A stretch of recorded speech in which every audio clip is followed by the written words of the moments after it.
Hey, what's up guys? James with Breachers Customs. We're gonna do something a little different today. We'll probably show you some shooting a little bit later on Instagram and throw some up on YouTube, but we took a little hiatus from YouTube just to deal with life, family, other job, primary job. But today we're gonna go over a build for a customer that we did. He came in, this is Jason. Jason, this is YouTube. Hey. So he came in and wanted a very special build.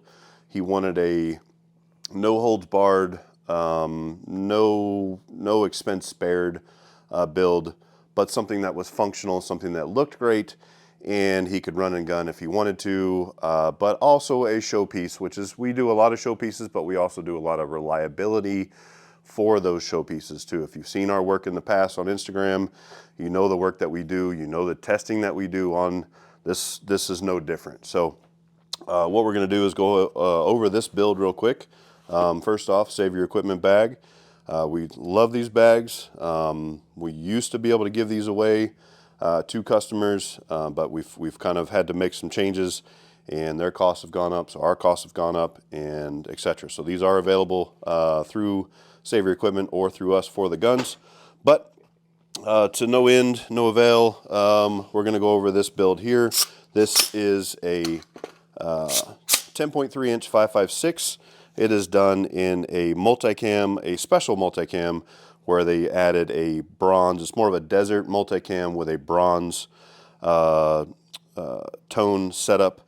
So starting at the end, underneath this cover, this is a Liberty Defense cover actually, to start with them. Very good cover. If you've seen a video of mine, I've done a 60 round mag dump on a 10.3 5.56 machine gun and held the suppressor, held the gun by the suppressor on the cover and had no problems with it. Great cover, so we love them, Liberty Defense. Underneath is a Cat Spectre's white bread suppressor. It's a 3D printed titanium performance can. When I say performance, it's not a Inconel version where you can go out and put it on a machine gun and mag dump and mag dump and mag dump. This is a titanium version, so you do have to watch your temps. Do a couple mags, let it cool. Do a couple mags, let it cool.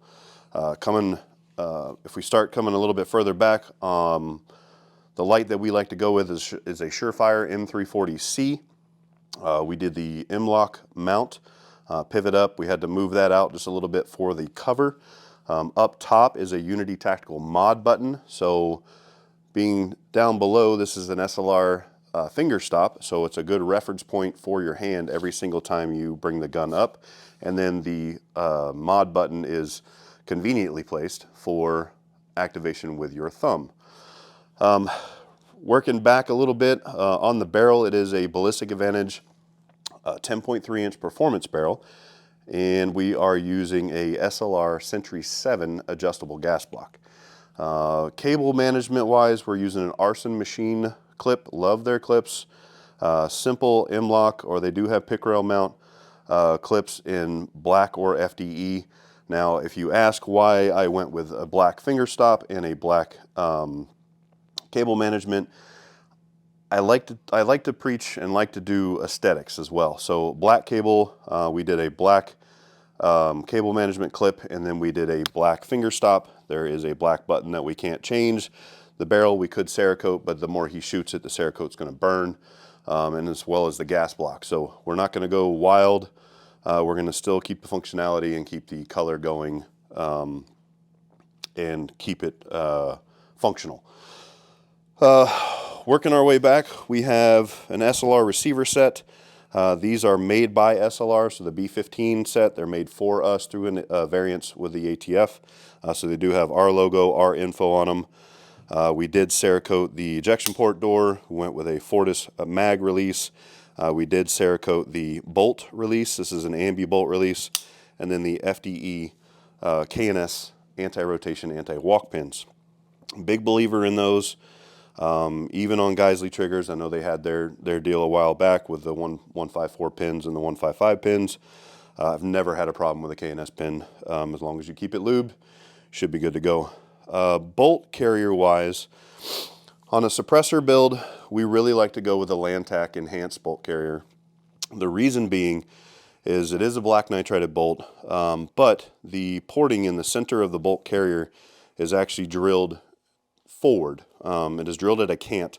So when when you shoot it and the bolt is coming back, any of the gases that are coming out of the barrel from the suppressor holding that back, these ports on the bolt carrier actually help push that forward and try and mitigate keeping the gas away from your face.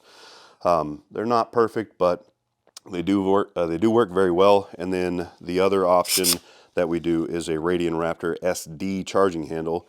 It is vented, so when your gas tube is inside the upper receiver, it helps catch those gases and keep them forward just a little bit. Working back a little bit, the Radian Talon Ambi Safety. This guy is a wrong-handed operator, so we did put the long bar on the wrong side for him. We did Cerakote the ejection port door and the deflector, shell deflector here. If we flip it over, we went ahead and Cerakoted the Seekins Seekins bolt catch, sorry. And then on the other side of the Fortis mag release is the Fortis bar that is anodized FDE. Back to the K&S pins, we went with a Geisley SSAE trigger. Working up top, we have the EOTech EXPS 2-0. The customer does plan on running night vision eventually, so we do have a night vision option with the EXPS version. It is also quick release. And then magnifier wise, we went with a EOTech G45, which is a 5X magnifier. Unity Tactical 226 height, flip to center mount. Since he is a lefty, we decided not to have to worry about flipping the mount around to be flipped to the left side. We went with a flip to center to get his height a little bit higher, 226 height, and make it a little bit more comfortable shooter. Working our way back, Reptilia grip. Love these grips. It's a little shorty grip. Perfect for if you have gloves on, if you're doing a lot of running and gunning. You don't have to worry about it getting in the way. Working back to the Maximum Defense, you guys have seen a lot. We use the Maximum Defense brace a ton. I love the look, love the functionality. As they break in, they rip out to extend completely. So just for now, we'll extend it by hand. This is a Maxim CCS brace, so it's a compact carbine stock brace. So it is a full-length tube. You do have your quick disconnect mounts on the housing itself, and then you have quick disconnect mounts for the sling on the handguard as well. So going back to the brace, the Maxim CCS brace does come with a black brace tail housing or tail piece. We went ahead and took one off of a CQB and put it on the CCS brace to match. Again, going with aesthetics, it doesn't hurt a functionality. And then we also did put in a, I forget the name of the brand, sorry, this is a brace, what the hell is it called? Stiffener. Stiffener. It is a brace stiffener. It kind of rules out the side of the brace side, but he is going to SBR this eventually, and he will put a stock on here, and it'll be an FDE stock. Other than that, I think that's pretty much it on this gun. We did test this. There was a previous video on Instagram, so we might throw up another video eventually.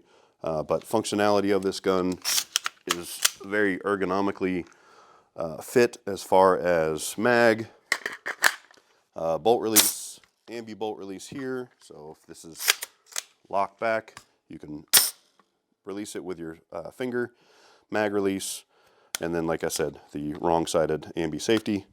But other than that, yeah, 10.3 inch 5.56. If you guys got any questions, please hit us up, Breachers Customs. Otherwise, thanks.